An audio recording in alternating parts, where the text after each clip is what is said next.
Hey, John Rowe. The topic of the podcast together and We should do a honestly, I'm excited. Oi, John. Hey, John Rowe. We should do a podcast. The topic of the podcast together and honestly, I'm excited. G'day, dorks, and welcome into Lords of Dorktown, a podcast all about anime, cartoons, and video games. I'm your host, Philip, and the dork joining me tonight is my very own Hashira of love. It's the dreamy dork himself. It's Big Callum. How are you, brother? Yo, brother. I love that, man. That was a mean intro. I'll take that. Fuck yeah. Oh, man, it is good to be back on the podcast with you, mate. How you been? How you Yeah, going good, through man. this lockdown? Oh, yeah, it's pretty ruthless. Just, New Zealand's back into lockdown as well, so I'm just hanging at home, watching a shit ton of anime, doing chores around the house, man. Bloody oath, that's living, mate. That is absolutely Yep. living.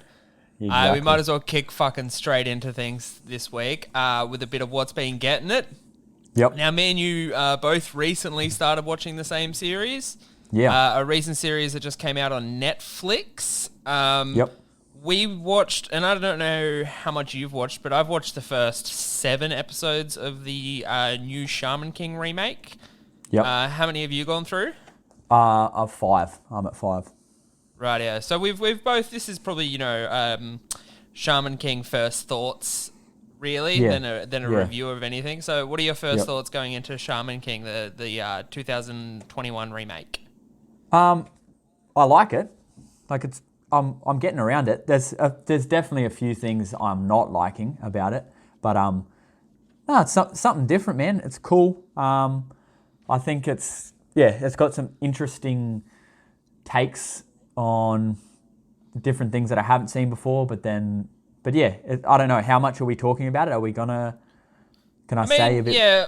Well, I suppose we'll do a potential spoiler warning for the first 5-ish episodes of Shaman King, but this is a remake of an older anime. Okay.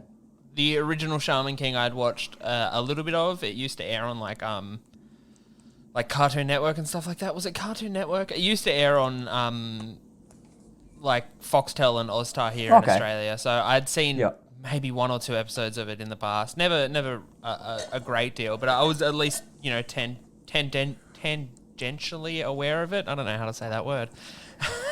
Okay, we'll take it. I was aware of it. So when I saw this remake coming, I was pretty hyped for it. Just because it looked really interesting, and it clearly had a bit of Netflix budget behind it, because the animation is by Mappa Studios, and it looks fucking fantastic. Like even these first 5 episodes, it's bloody gorgeous, mate. It's legit beautiful. But yeah, I don't know. Like I feel like if we'd have watched this heavy back in the day, we would probably be right into this, because it feels like a pretty nostalgia-filled remake. But yeah, Yep, definitely. I don't know. I don't think it's grabbed me. Like I think I can say after 7 episodes that it hasn't really grabbed me hard. You know what I mean? Like it's I don't know. Yeah, like and do some of the voices sound familiar? Like the dubbed voices sound familiar? Oh yeah. I'll see if I can pull up a casting. I should have done that, but yeah, like I swear some of them are from like 7 Deadly Sins. DBZ. I think there's some DBZ in there too. Okay. But yeah, I'll have a bloody look-see. While I'm doing that, what did you think of the actual the world building that goes into the first 5 episodes? So we get, the main concept being that these shamans can see spirits, and that they can use their spirits to, they use these spirits to kind of integrate with them to fight and use them as weapons and abilities and stuff like that. Were you interested in that? In that world building? I quite like that. Because I guess it's no spoiler to the pod, but obviously I'm a bit of a newbie to anime, and so that sort of thing was like, I haven't seen too much of it before, but I kind of liked it. But you're right, I think this, compared to the other animes I've been watching lately, it doesn't stand up to it, to me anyway. Like, I don't think I'd recommend this over some other ones to people. But I am enjoying.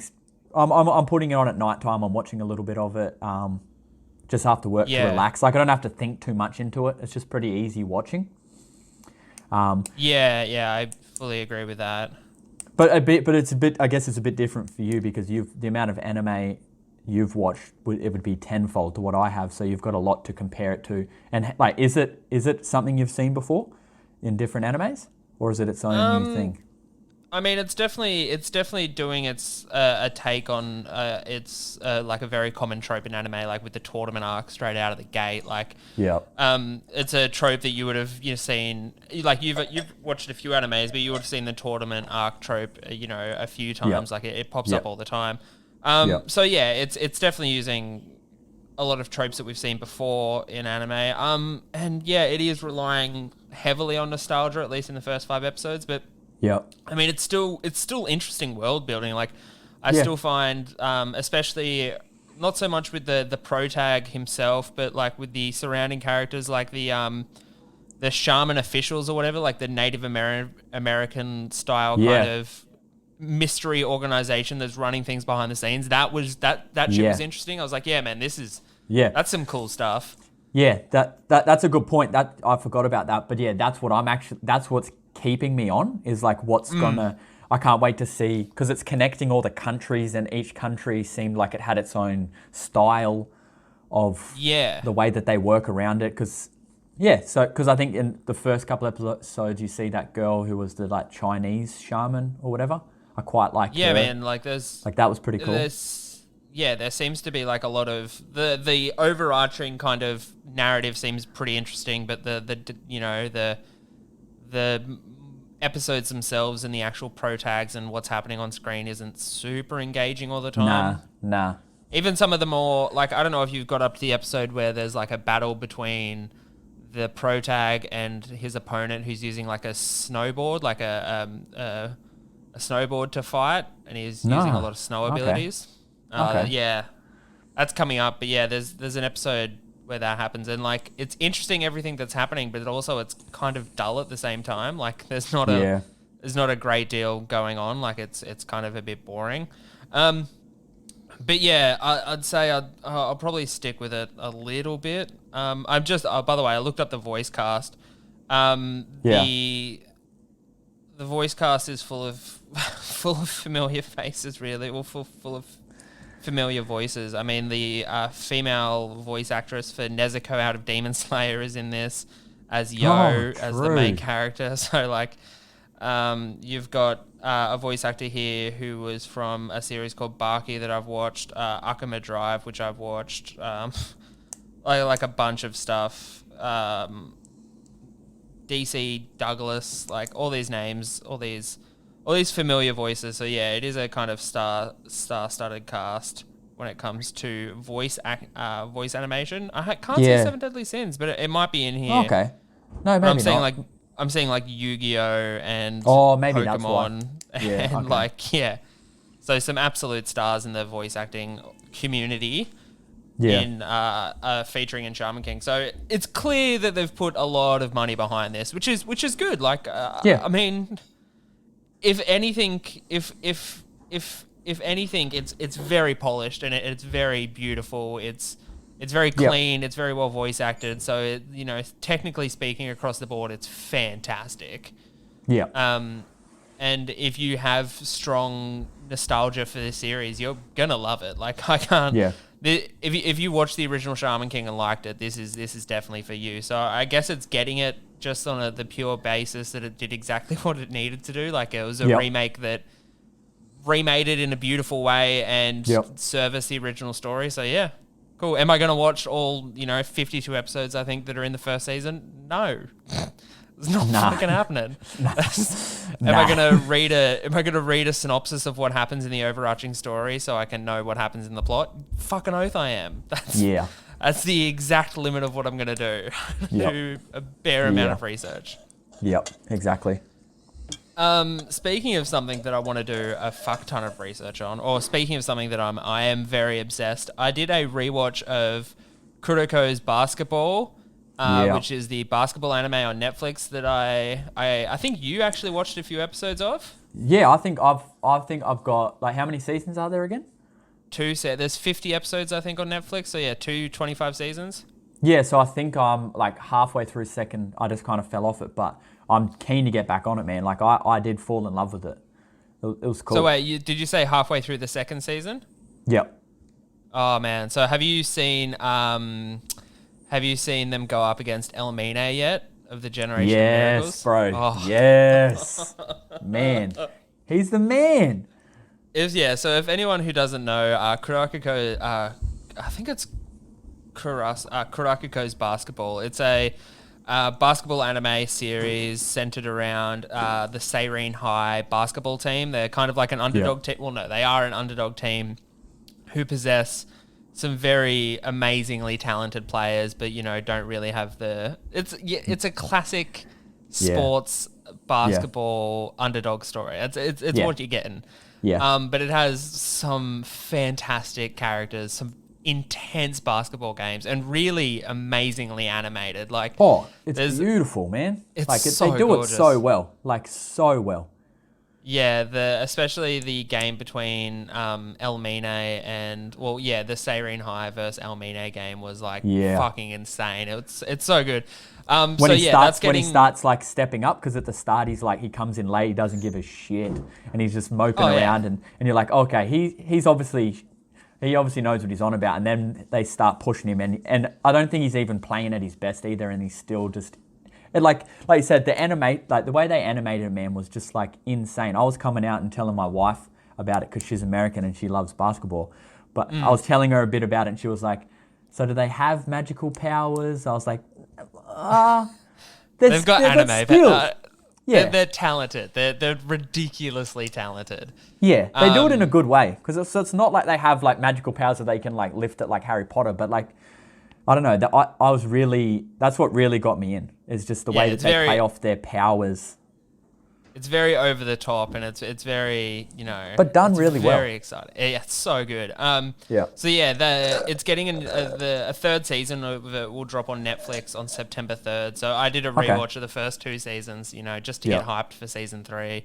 Yeah, and man, it's so good. Where the point, and I won't spoil anything, but. Season 3 will have the build up to... Well, no, it'll have the match between Seirin High and the last member of the Generation of Miracles that we haven't played against yet. Yeah. Which we've seen him a few times in the first 2 seasons, and he's like he was the captain of the Generation of Miracles, so he's like the leader, and he's like, we don't know much about him yet, and I'm like, I'm fucking psyched.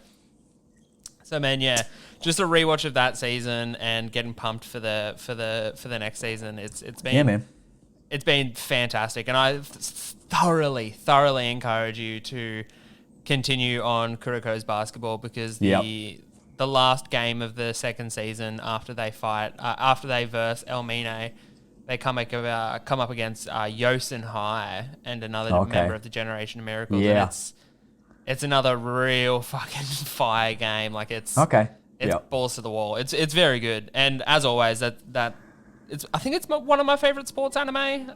It's that and Haikyuu and maybe Baki. Okay. But yeah, it's fantastic. I apparently weirdly like anime sports.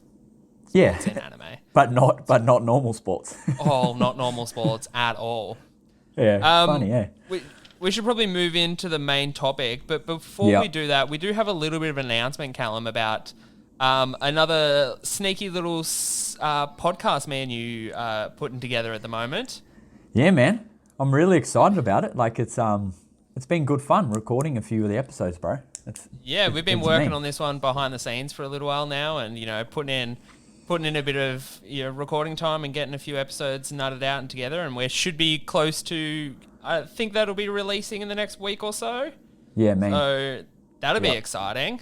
So we'll obviously put a link to that podcast when it comes out in this podcast. We might even drop like a little snippet of an episode into this podcast feed, and if you find that interesting, you can jump over and listen to our other podcast. But the name of the podcast is What's Your Obsession?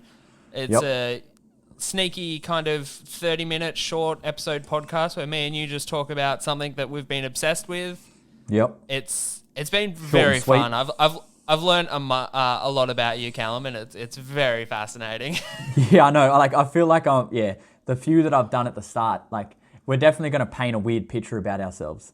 It's going to be quite funny. Yeah, it's been a learning experience, I think, for both of us. It's quite funny. But that'll be coming out soon, called "What's Your Obsession?" So make sure you're sticking around and keep an ear out, keep an eye out. Fucking oath. The boys are going to be around. We're going to be dropping shit. It's going to be hot. Spinning yarns, having laughs. Spitting yarns and having laughs. Now we should get into the main topic for today, Callum. Yeah, man, we I are, can't of wait. course, you would have seen it in the episode description up top. I've been so fucking excited for this episode. Yeah. We are talking about Demon Slayer Mugen Train, the movie. Let's play that intro. Rightio, Callum. So, holy shit. Yeah, what man. a fucking movie. Now, when this first came out, we were talking about it on the podcast because the actual movie release itself made headline news because it broke a lot of records for, highest grossing budgets, highest grossing blockbuster release and stuff like that. Like, it sold a bunch of tickets in the box office, and it was very well critically reviewed at the time. And it came out on Funimation to streaming a few months, maybe a month ago, and finally got around to watching it, and man, fucking hell, what a movie. Boy, they must have paid $1 to get this movie, man. They must have dropped some dosh to get it on. Yeah, this was a platform. big get for Funimation for Shit, sure. So man, what did you think of this movie? So what before we get into the movie, what was your experience with Demon Slayer? Because as you said on this podcast before, you haven't watched a bunch of anime, but you have watched Demon Slayer. Yeah, so I think it was something you recommended, and it was on Netflix because, again, I'm a bit of a noob, so I still haven't got onto heaps of other anime platforms. So I was just sticking to what was on Netflix, and I think you got me onto it, man. And the first couple episodes I watched, and I was a bit like, because I think I have spoken about it on another pod, I was just like, okay, cool. It was beautifully done, and I loved how Japanese it was because growing up, I've always been obsessed with Japan. I would love to be able to go over to Japan, maybe when the borders reopen. So yeah, I was like, okay, cool. And then, man, this is I fuck with Demon Slayer so hard. It is, I am obsessed with it, man. It's the best thing I've ever watched. Probably anything. I'm not even talking anime. I'm talking movies, anything, man. It is insane. It's just, it's a beautiful. It's so beautiful, man. It's fucking insane. I just words aren't even coming out of my mouth. That's how much I love this. Love it, eh? Yeah, man. It's one of those series where I think even when we reviewed it back on this show, at the time I reviewed it, I was like, yeah, this is a fantastic series. There's so much heart behind it. Tanjiro as a lead character is there's so much heart behind him. There's so much heart behind the show. And I love him. Not only is it such a beautiful show to watch when it comes to just raw emotional value, but it's fucking kick-ass, and the demons look sick, and it's fun to watch shit get its head cut off, and it's samurais and stuff, man. It's fucking... It's 101 fucking weeb shit. It's the perfect cocktail of everything people like us enjoy, It felt like it was a guaranteed hit. And then this movie come out, and they've done it again. It's fucking nuts. They somehow managed to condense all the joy, fun, emotional heart, and, world building and all that from the first series, condense that into a 1 hour 50 movie, and it's basically it's as good. You get all those emotional beats a hit, or it's satisfying combat wise. The music's amazing, the dialogue's great, the characters are fun. It's so good to be back in this world. It's so good, man. I fucking love this movie. But then the way they've done it is they've set it up, man, for some fucking fire to come. Holy fuck, man. I get goosebumps thinking about what's around the corner. Holy shit. Yeah, well, I mean, I will go full spoilers for this movie. It's been out for a while. If you haven't watched it, go watch it for sure. Yeah. But yeah, we might as well skip to that bit straight at the end. So the demon that comes from the upper three that, is the main kind of villain that we fight off. That's Rengoku fights in the later half of this movie. Yeah. He makes it out alive. He's good. He's all Gucci. So in the story, we still have to... Well, he's not all Gucci, but in the story, Tanjiro is going to have to confront him again. And we're going to have that... that's happening. That's Were you happy sick. that he escaped? Like, do you think that was good? I mean, I wanted him to die, but the thought that we get to revisit that battle between Tanjiro and that demon, like the thought that Tanjiro is going to be the one that ends his life. I'm assuming it'll be Tanjiro. Yeah. That's fantastic. Like the next battle that Tanjiro has, he'll have the weight of Rengoku's death on his hands and stuff like that. So like, there's the next battle is going to be.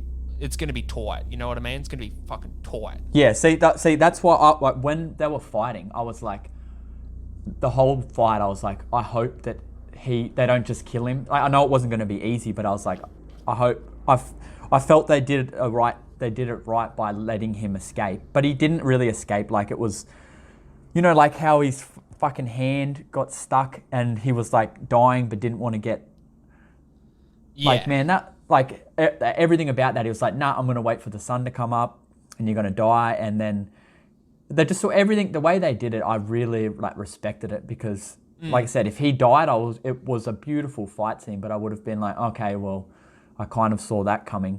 But I was actually happy he got away because, it's going to add another layer to what's going to happen. Yeah, well, it also makes this movie gives this movie a whole lot more like credibility, I suppose you could say. Yeah. Yep. Because you might not be aware of this. But a lot of times what happens when like popular anime get a movie, the movie isn't always considered canon in the show, or a lot of people, won't watch the movie because, it's not exactly a continuation of the story and it doesn't add anything to the main story of the actual anime series. Yeah. But with this, that like the Demon Slayer movie is so like tightly wound into the narrative because Tanjiro's clearly going to be affected by the events of this, and we're going to clearly see, what the effect that this is going to have on Tanjiro, and the re-encounter we'll have to have with that upper demon, and the battle that will have to happen again. Like it's going to be fantastic. I'm so excited. Well, the last thing the Flame Hashira said is like, you now know where he's going to train his ass off. He's going to go to his parents' house and he's going to read the books and he's going to learn how to fight that fire dance that his dad did. So like, learn some he's going to get fucking insanely powerful, and he's going to be fighting for his friend. So like, he's going to just be slicing demons' heads off. But again, I like that fucking sick. Every other demon we've seen, but the main demon, when Tanjiro or whenever they see a demon and they fight him, they always kill them. So that's why I think this is the first demon that he's gotten away. You know what I mean? Every other demon they've killed. I suppose, this is the first L that they've taken. They've walked away with a bunch of W's, but this is their first, L. They took a fat L on this one. I want to quickly talk about the Flame Hashira Rengoku, because I reckon just his introduction in this movie is perfect. Yep. And his outfit, his sword, sword sheath, everything is so fucking on point. Fuck yeah, man. His hair, anytime he was fighting, it was fantastic. 10s everywhere. Yeah, 10s across the board, man. His sword alone, like, I don't know if you noticed, but like the little blade protector thing, the little sheath thing was like a flame, and it was like this beautiful encrusted flame looking thing. Yeah. Man, it was so sick. And his clothing was all aflame, like just it's fucking beautiful, man. His eyes. Demon Slayer has done this like constantly. Every character design is so on point. Like the first demon that they come up against, the dream demon who turns himself into the train. Like his design was sick too. The way his like the mouth on his hand and the tattoo of dream like across his hand and shit like that. It's sick. It's all so fun to watch, and they do such amazing things with the characters in this show that it's never fucking dull. Like everything's fucking so good. Yeah. Oh, and that love was it. a good I should have looked at how long that fight scene was, the last fight scene with the flame husherer. But like it was a good man, like just for two people fighting, it was a good, for me anyway, it was a good slog. But like I didn't feel it was dragging out. It could have gone on for another 20 minutes. I feel like this movie, again, drawing parallels from the first season of Demon Slayer, is like perfectly paced. Like I think it's just perfectly paced. You think about it, like hour and 50-minute runtime, like so, you know, like 2 hours of movie. But you know, the first hour and 10 minutes, I'd say, or hour and 10, hour and 20, them fighting the train demon.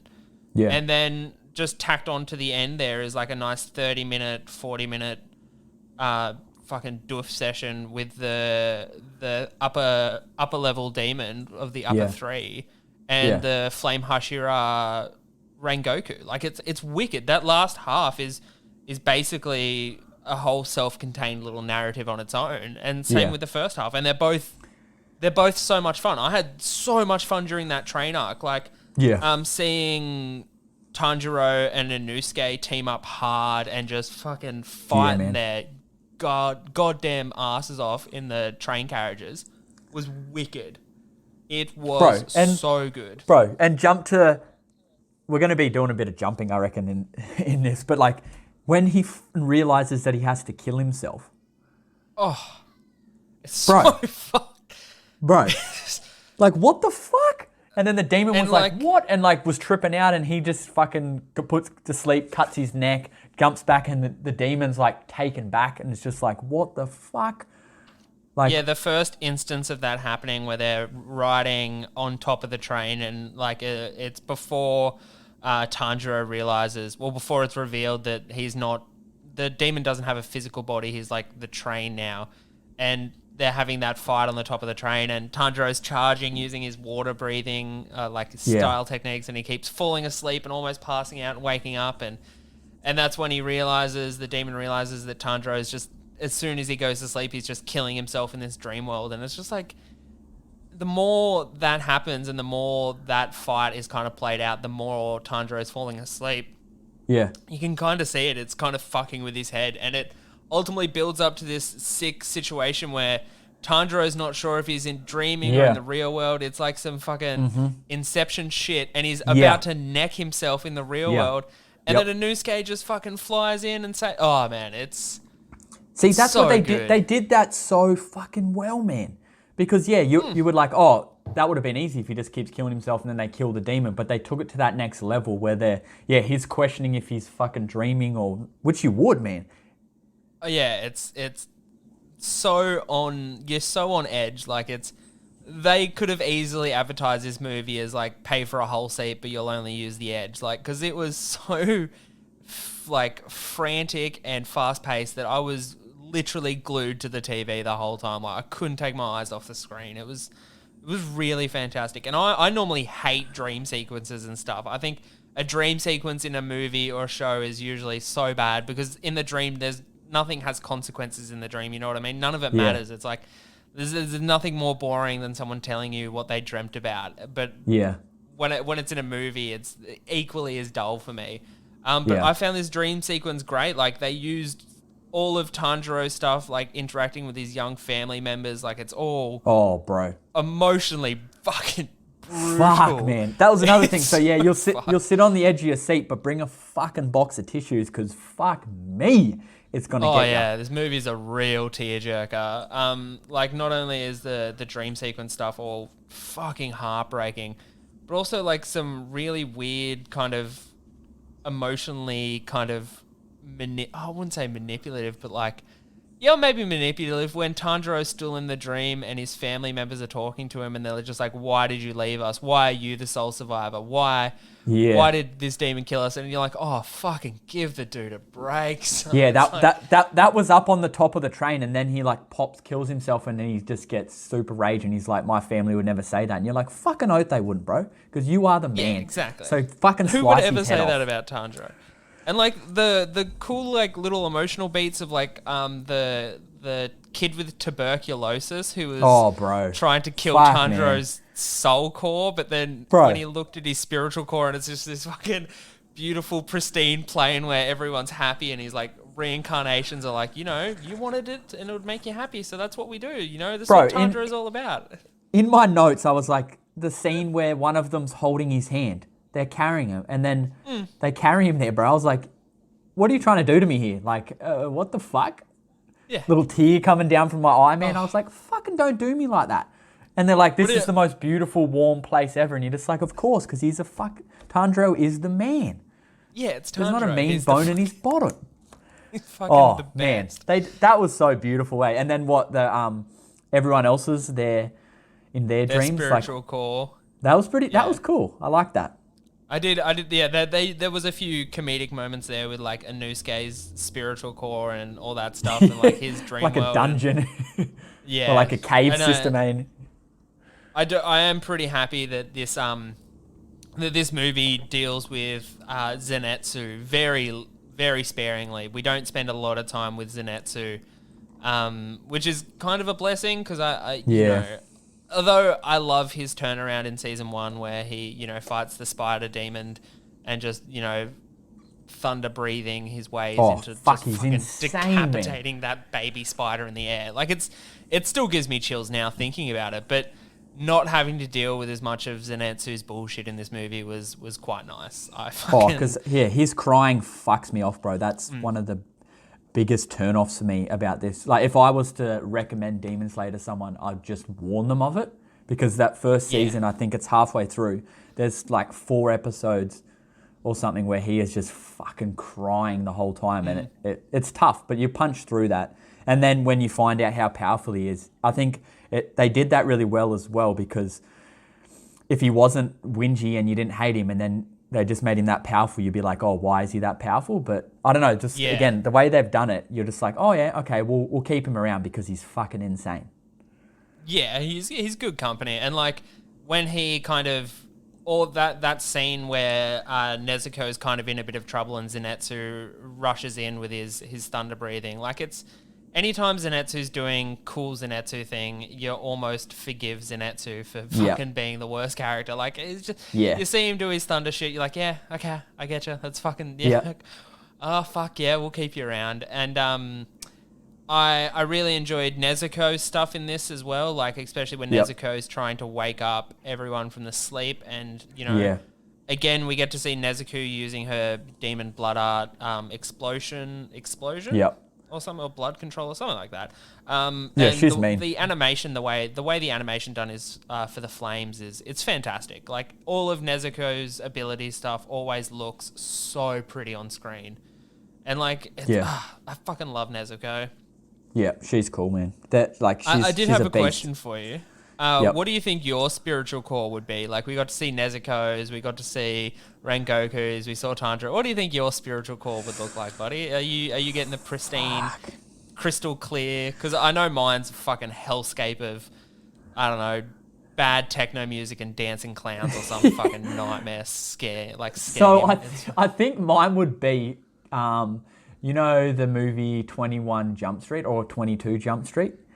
The scene where... they both take the drugs and Channing Tatum's on one side, like having a mean trip, and Jonah Hill's on the other side and he's in like the devil part, and they're like he's trying to break through. I feel like mine would be that. It'd be half good, half bad. Do you know what I mean? You'd walk in and out of both. Man, mine would just be pure hellscape. There's no way. It's fucking Jesus Christ. But I'd hope mine would be like Tanjiro, because like if I wanted to be any character, I'd want to be him. But I mean, he's a bit too nice. Yeah, he is the dream protag though. He's such a I think I even mentioned this when we first reviewed Demon Slayer. It's the only series where I think the protagonist is the most interesting character.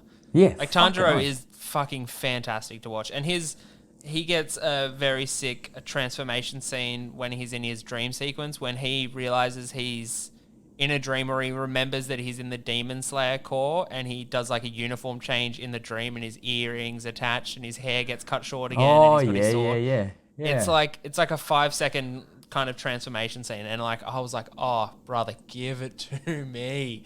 Yeah. Fucking drown me in that Tanjiro. I fucking loved it. Like but you know that scene when he's like trying to run away because he's realized he's in a dream, and his family are like, don't leave us, and that was another scene that almost got me. I was just like, don't do him like that. And they're like, he was like, I'll always think about you, and they were like, you could like tell the demon, whoever was in control of the dream, was like trying to keep him there. But then he gets, was that his dad who popped up and told him to cut what's close to him? Yeah, that's Tanjiro's dad. So when I saw that, I was like, just instantly, I was like, cut what's close to you. I was like, okay, like start cutting trees or start trying to get to the outside of the dream. I didn't think cut my neck. I didn't think commit suicide. No, I didn't. Like last, which maybe kind of speaks to our mental health, because the last thing I thought was like suicide. I was like, no, obviously you're gonna have to like, I don't know, cut through the ground or something. Yeah. Who knows? Maybe it'll be really fucked and you have to cut up your family or something. Who knows? He just went straight to cutting his own head off. I was like, oh yeah, like fucking hell. so quickly too. It's like cut what's close to you, and it's like, oh fuck, radio, sing. It's just like no fucking questioning whatsoever. It's. I'd be like, I'd still be stuck there then. I'd be cutting every tree down. I'd be like, is this close to me? Like, no way would I be going for my neck. Callum gets that advice and he just starts swinging his sword like directly around him, just like, where is it? This is an interesting bit of criticism that I've seen put against Demon Slayer, and I'd like to get your thought on it. So, you know, during the battles in Demon Slayer, the conflicts, we see, you know, the breathing techniques, and they do a bit of flourishing with them, with the flame and the water, and all, you know, the flame tigers and the water dragons and all that stuff. That's all non-existent. None of that is actually happening. That's just a visual representation of how the sword is moving, kind of thing. Do you think knowing that makes any... Do you think that kind of cheapens the series? That it's kind of makes it a little bit less interesting when you take all that stuff out of it? Or do you think it's still fun?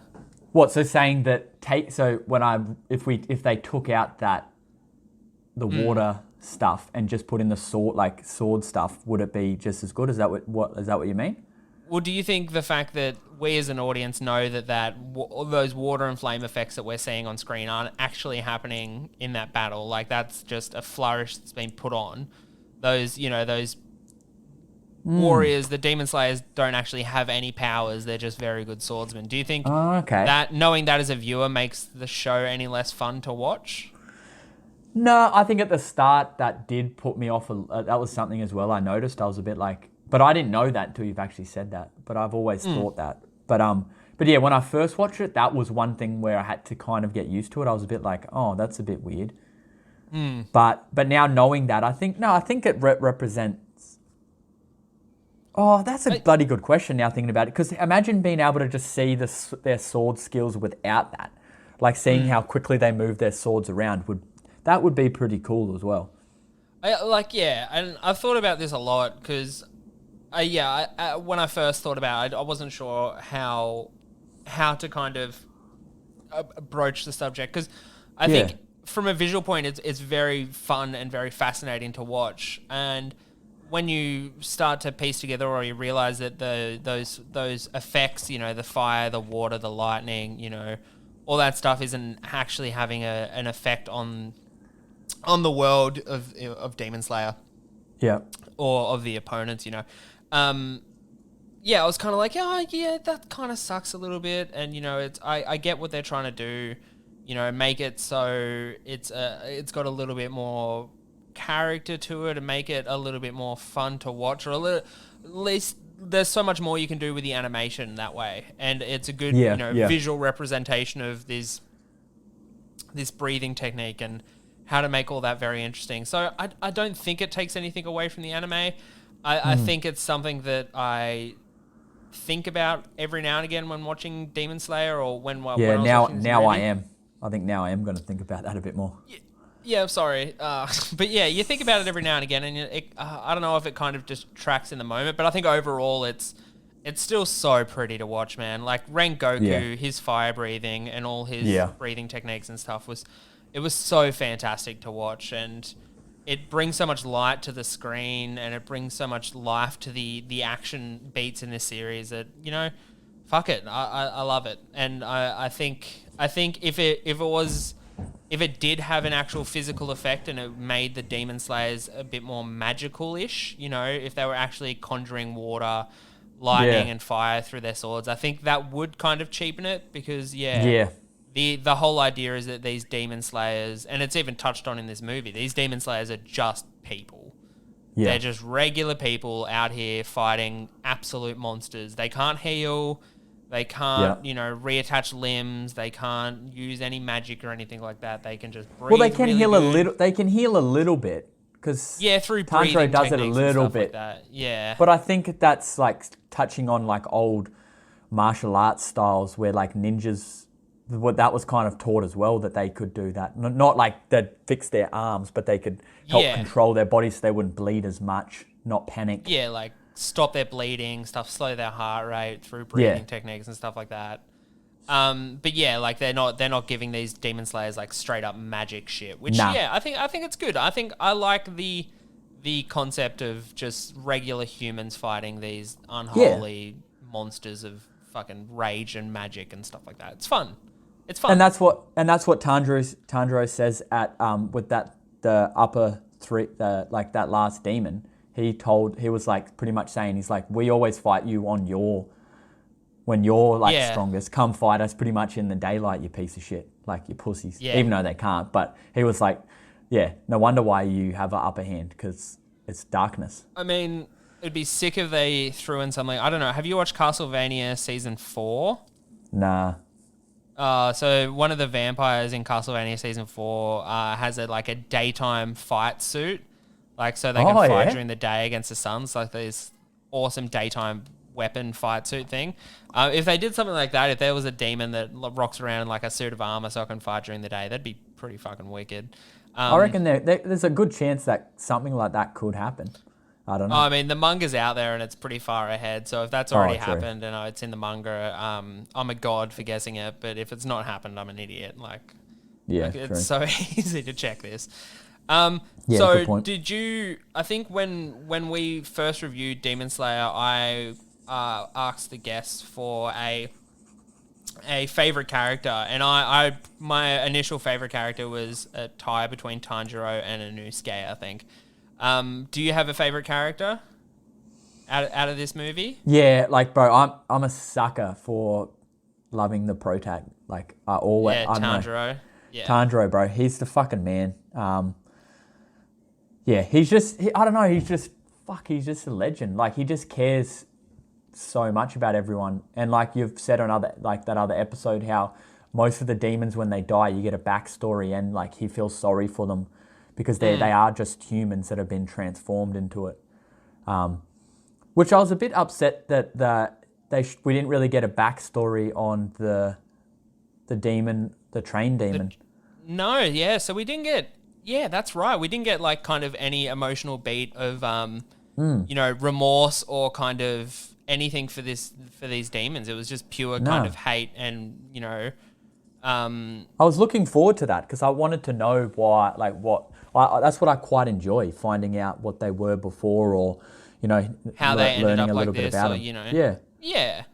That would have been interesting because the demon that we were fighting, they were fighting in the first half of this movie, the actual train demon, like was a fascinating villain, like just the power to put people to sleep and to put them in their, quote unquote perfect dream world and then feast on them. He turned himself into a train. Like it was very interesting, but yeah. Oh, and all the other lower ones got killed and he didn't. Yeah, exactly.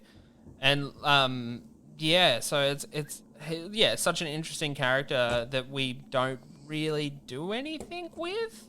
No. Like he's only just pure villain, really. He doesn't really get any moment to talk or explain. He's just, putting people to sleep, giving them a dream world, eating them up. doing And he his wasn't thing. even really sad at the end when he was dying. He was still trying to get at Tanjiro and kill him. And yeah, that was a little bit of a missed opportunity, I think, where we could have learnt a bit more about. Yeah, I mean, But I mean, we've had so many great scenes of Tanjiro bringing the last kind of hit to a demon, or just before the demon's about to get decapitated. Scenes in the first season where Tanjiro, beheaded the Spider Mum, killed the demon in the training areas, who had killed all the previous Fox spirits and stuff like that. Like, there was all these great emotional beats with when it comes to exercising these demons, but in this movie we didn't get that. Like, it was just all kind of, the demons were just so bad, they weren't even given a second of remorse or forgiveness or nothing. Just fucking straight to decapitation. And then I don't know. It is interesting, why they did that. Then maybe we'll obviously learn more about the last demon. The one from the upper three. The upper three. Something will happen with him, but I think that was one problem with this season. With the movie. Season 2's kicking off real soon.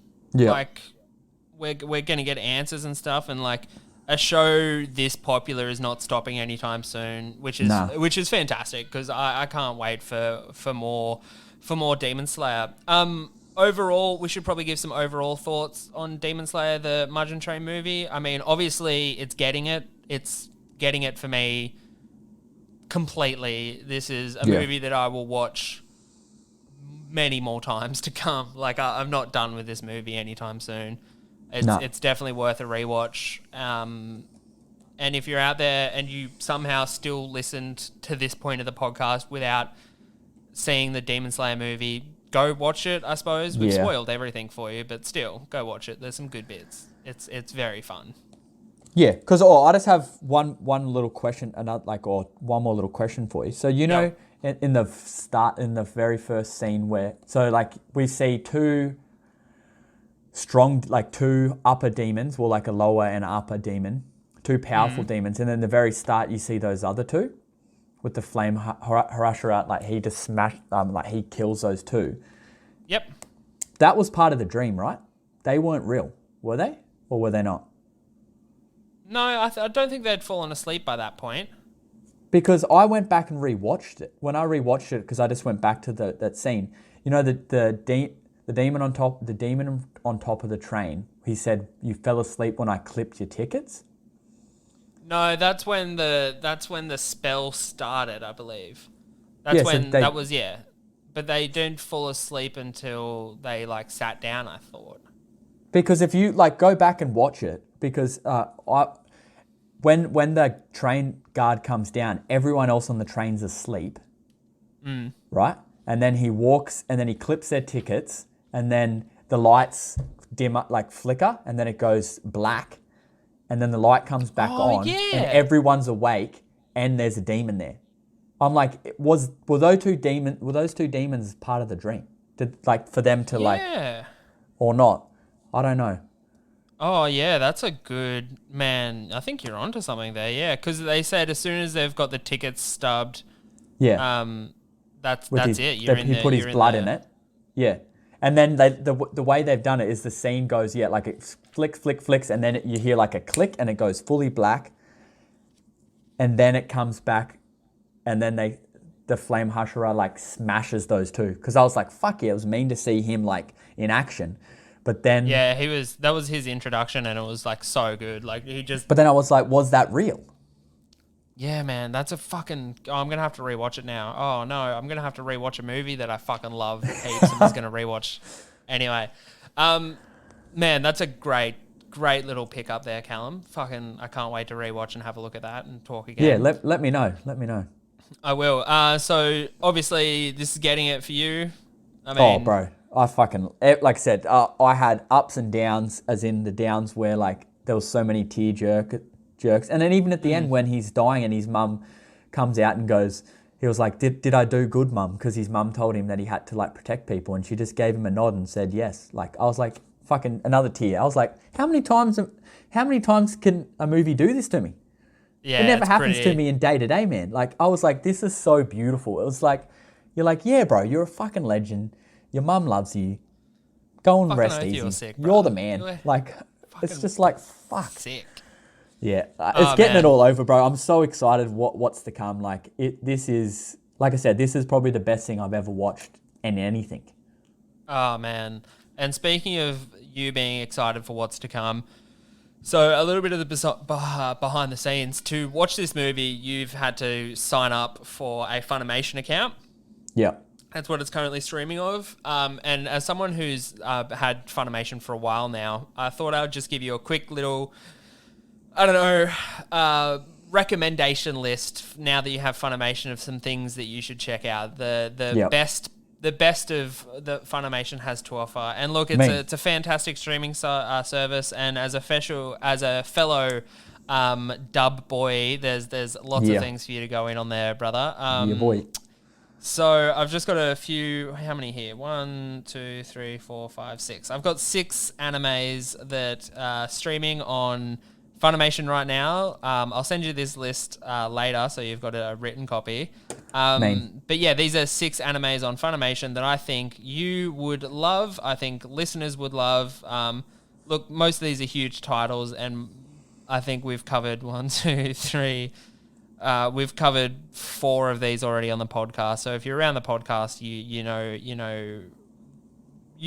know that these are good. So I'll drop these for you, Callum. So first one on the list is Fullmetal Alchemist Brotherhood is on Funimation. So all 64 episodes are in dubbed and subbed. It's an all timer. It was the highest rated anime for like 10 years on the charts. Like it's. Oh, wow. Okay. Yeah, it's a big dog up there, and it's if you're liking what Demon Slayer put down, like Fullmetal Alchemist is where you go next, brother. That's your next stop. Yep. After that, My Hero Academia. Yeah. Yep. So yeah, another absolute titan in the anime scene. Coming into like its 5th season now. We haven't talked about the 5th season much on the podcast so far, but yeah, the 5th season's in the swing of it now, and it's fantastic. I can't speak highly enough of My Hero Academia. It's one of my favorite animes of all time. Well, that is something I wanted to get on, because I've listened to obviously all of the pods, and that was one that I hadn't watched, but just hearing you talk about it, I was like, fuck, that sounds mean. Like those episodes that you've spoken about it, you painted a mean word picture. Like I was in there thinking of what designs there would be, you know, like I'm definitely keen to give that a go, bro. Yeah, it's pure shonen fun, My Hero. It's there's a reason it's a juggernaut. Like there's a reason it's so popular. It's one to watch. Also on Funimation, you can watch Attack on Titan. So another absolute monster in the scene. Like it's Attack on Titan's huge. It's with its final part of the final season streaming at the end of this year. Like, what a time to get on Attack on Titan. To be a part of the hype fest for the final series is something that I'm super excited for. And man, I can't speak highly enough of Attack on Titan. And you should definitely watch that. Also streaming on Funimation, Dr. Stone. We've covered it in a few episodes. We talked about it with the Weebology boys. Again, just as someone who's coming into anime pretty fresh like you, this is an amazing series for you to watch, because it's kind of a nice dip into a whole subgenre of anime called isekai that, you know, is like 50% of the anime that's coming out now all fall into the category of isekai. I think Dr. Stone does it the best in the current climate.